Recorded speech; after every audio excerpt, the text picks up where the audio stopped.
இருக்குங்க. அதுக்கப்புறமா ஆக்ஷன் சீக்வன்ஸ்லாம் இந்த படத்தில் சூப்பராகவே இடம் பெற்றிருக்குங்க. ஒரு ஆக்ஷன் சீன்ஸுமே சூப்பராகவே எடுத்திருக்காங்க.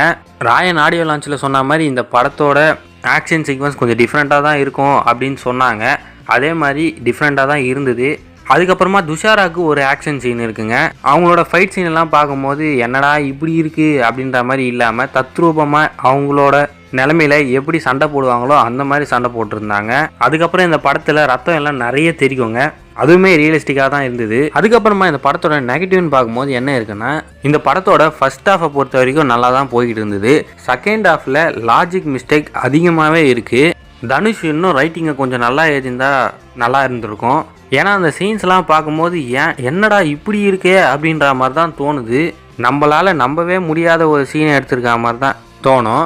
அதுக்கப்புறமா இந்த படத்தில் மொத்தமாக 2 வில்லன் இருக்காங்க, சரவணன் அண்ட் எஸ்.ஜே. சூர்யா. இவங்க 2 பேரோட ஆக்டிங்கில் எந்த ஒரு குறை